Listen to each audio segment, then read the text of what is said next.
Alright guys, so I've been in a top 10 list mood, which I never was big on lists, but after doing my top 80s films, horror films for that decade on Mike's stream with Mike and Dave a month ago, and I had to miss the stream with Mike, Dave, and Alexi a few weekends ago for the top 90s, but I put out my own video for that.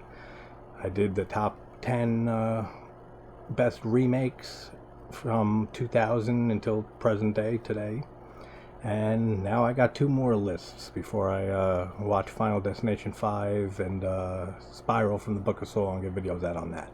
So this is my top 10 list of the best films featuring special effects work and makeup work by the legendary Tom Savini.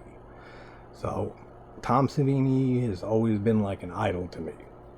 Like, he is one of my dream bucket list people to get on the channel one day, which probably will never happen, but who knows. There's an awesome documentary about Tom Savini's career called Smoke and Mirrors, and I believe it's on Amazon, Shudder, or Tubi, one or the other. But it's a great documentary on his whole career. But I got some honorable mentions here. We got Martin from 1977, was Savini's one of the first films that he did makeup effects on, and that was pretty much what launched his career. And that was his first collaboration with George Romero, and he had there's a real cool wrist slit scene and effect in that movie, which is what basically got his name out there. Great movie. Alone in the Dark from 1982. Now, he didn't do much work on this, but he did some additional makeup effects, which mostly like Tony's apparition that we see, which is great as always. Everything Savini's ever done is absolute magic. It's absolutely fantastic. Creepshow 2. He was just the makeup consultant there, but we had K&B Effects, Greg Nicotero, and I know one of the others, Kurtzman or Berger, worked on it with a few others, and he was the makeup consultant, and he also played the Creep in Creepshow 2, which Creepshow 2 comes so close under the original Creepshow for me. The original Creepshow is my favorite anthology horror film, like by far, but Creepshow 2 comes very close. So we have my last honorable mention with Trauma, Dario Argento's Trauma, which it's kind of past his glory period from Bird with Crystal Plumage, his debut in 1970, to what I consider his last excellent masterpiece film, Opera, in 87. But this was in 93, Piper Laurie, and Savini created the whole device that had a wire on it, and they use it to strangle and decapitate people in the movie.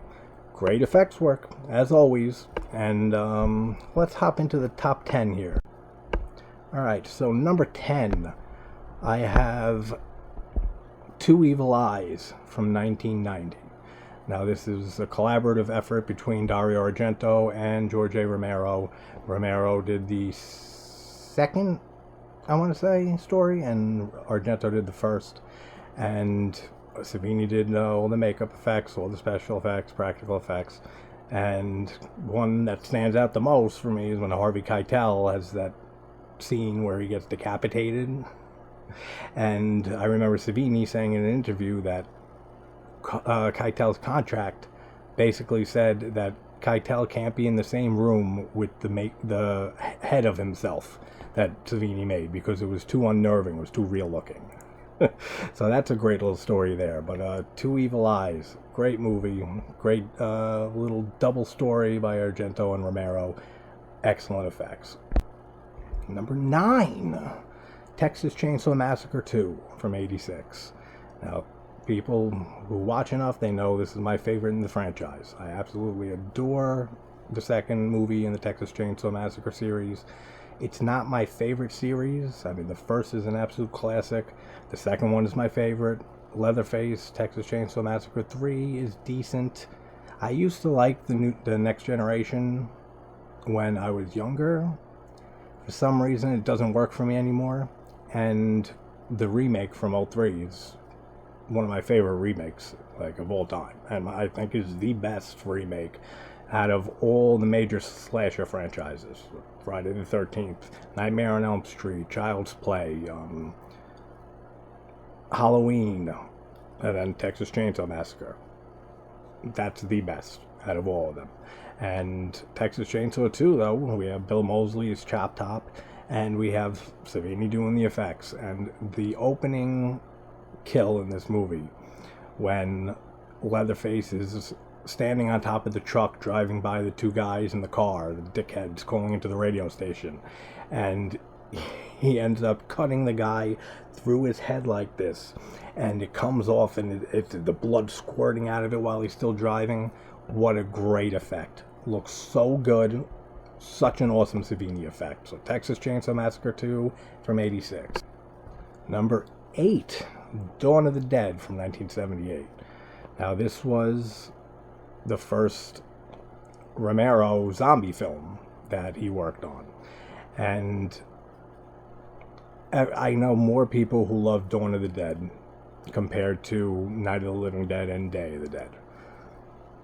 I'm going to not touch those two because one comes up later, but Dawn of the Dead's not my favorite. It's a classic, don't get me wrong. Kinda don't like the gray makeup look for the zombies. I mean, we have that in Day of the Dead too, but not as prominent. It's like that gray bluish makeup, but you see it a lot in Dawn of the Dead. And because Argento was involved, they were using a lot of the fake Italian blood, which looks very bright red. You see it in a lot of Italian horror movies. It works in Italian horror. Kind of doesn't work in American horror. So, but all the zombie makeup effects and just all the kills and stuff, I mean, fantastic. And we had K&B, Nicotero, Kurtzman-Berger, that was working under Savini, and they pretty much got their career started working under Savini here with this movie. And Romero actually wanted Savini to work on Night of the Living Dead in '68, but he was off to the war, where he was a photographer and would take all different war pictures, and he used to see the real thing all the time. People decapitated, missing limbs, like all of that, which is why he always wants to make his effects work look absolutely as realistic as possible. And Dawn of the Dead, man, what a amazing, like, big start and break for Savini.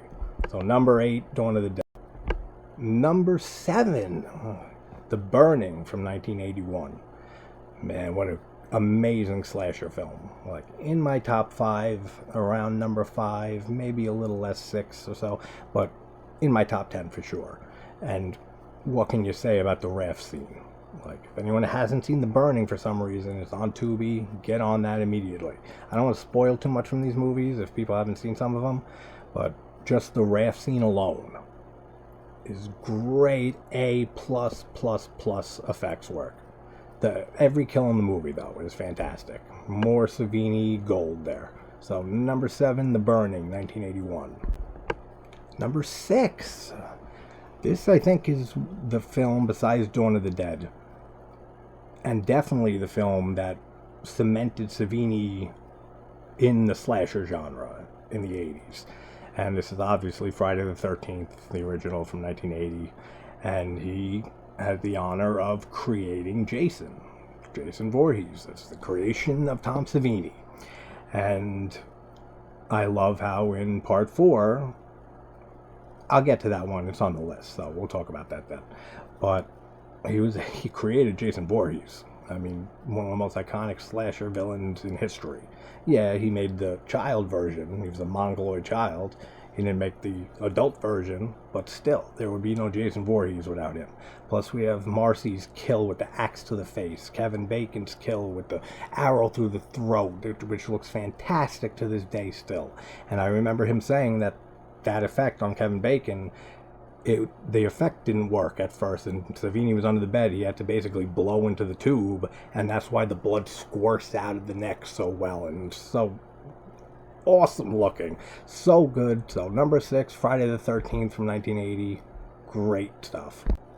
Number 5, top movies with effects by Tom Savini is Creepshow from 1982, which with this movie we got to see him branch out a bit from makeup effects and work on some puppetry. Like, he created the puppet of Fluffy from The Crate, which was my favorite segment in that whole movie and one of my favorite anthology segments ever. And just the whole design of Fluffy is absolutely fantastic. Like that abominable snowman looking creature that just has bloodlust for anything that disrupts its crate.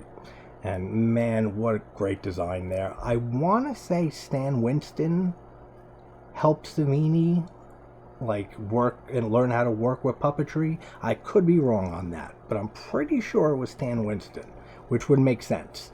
But if I'm wrong, let me know in the comments if you know what I'm talking about. There was somebody who introduced Savini to working with and making puppets and using puppetry and stuff for Creepshow. I'm pretty positive it was Winston. But number 5, Creepshow from 1982. Awesome, awesome anthology, my favorite. Number 4, The Prowler from 1981. Now, this movie is a film that's beloved by a lot of slasher fans. I don't care for it much. Aside from the kills, and there's a few kills, like 3 maybe, that I adore in this movie.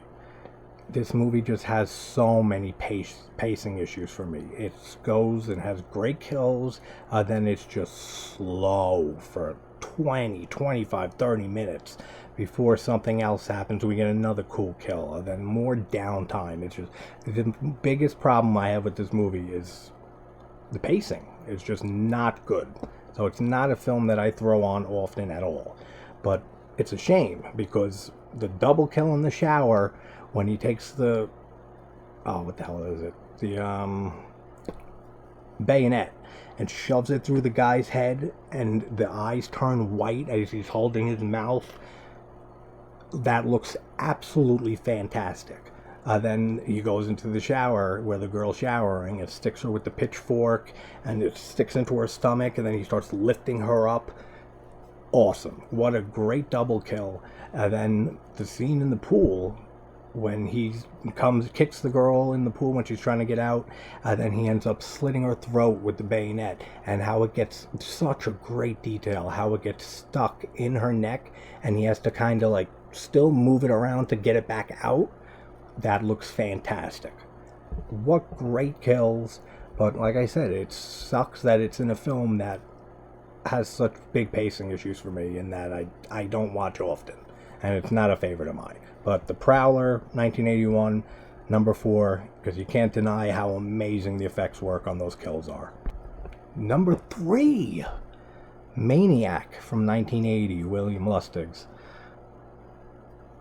What an amazing slasher film this is. And this is led to one of the greatest remakes of all time, in my opinion.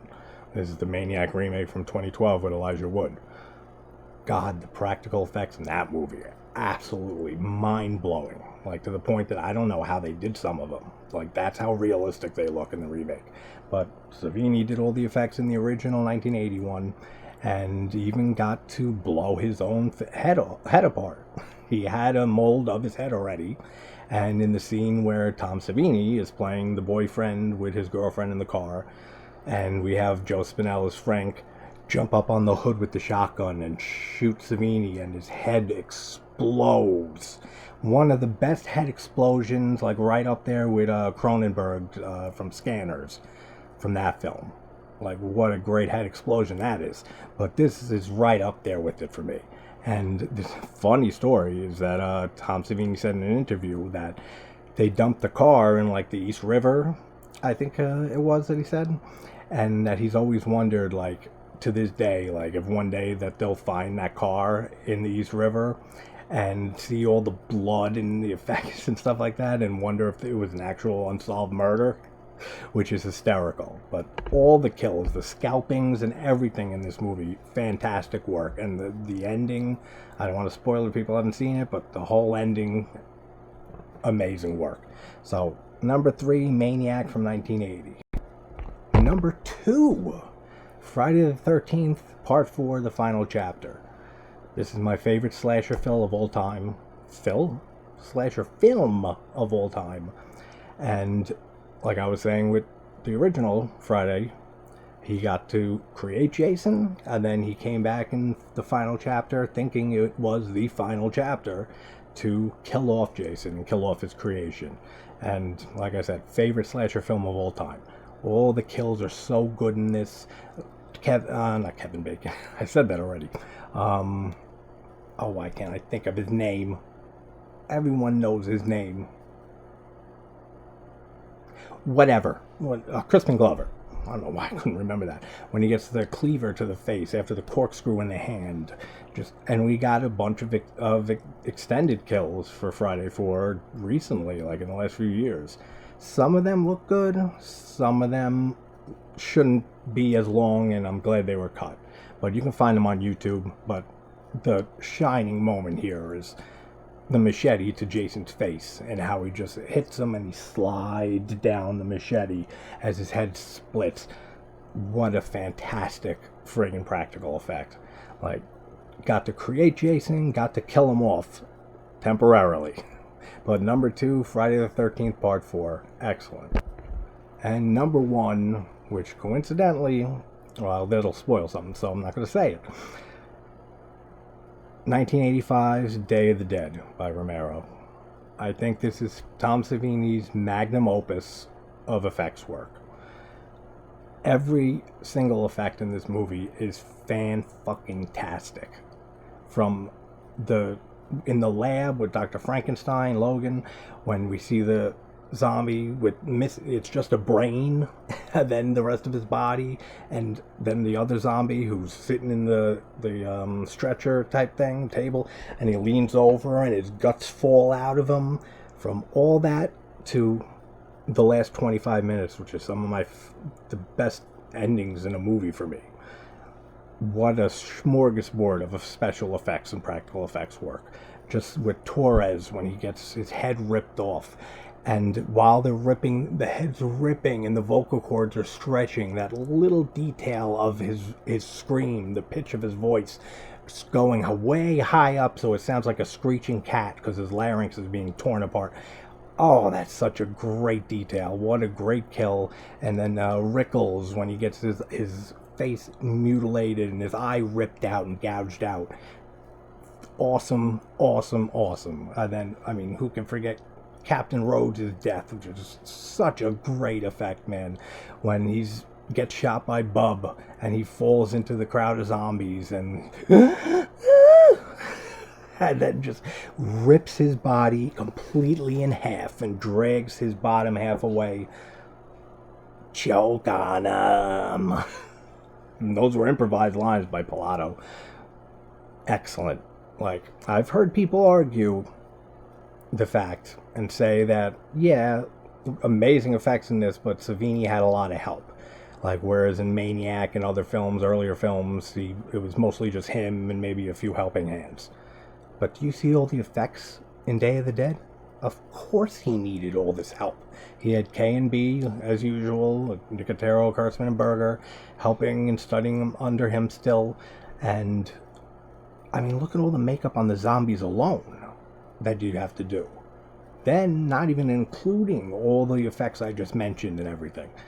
So much work. I can't imagine how much time and work went into all this, the practical effects in the movie.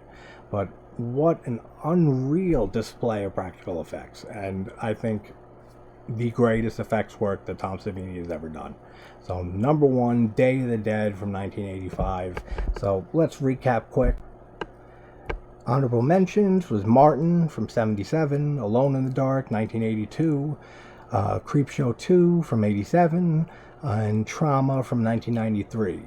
And number 10, we had Two Evil Eyes from 1990, Texas Chainsaw Massacre 2 at number 9 from 1986, Dawn of the Dead from 1978 at number 8, number 7, The Burning from 1981, number 6, Friday the 13th from 1980, Creepshow from 82 at the number 5 spot, at the 4 spot, The Prowler from 81, Maniac from 1980 at number 3.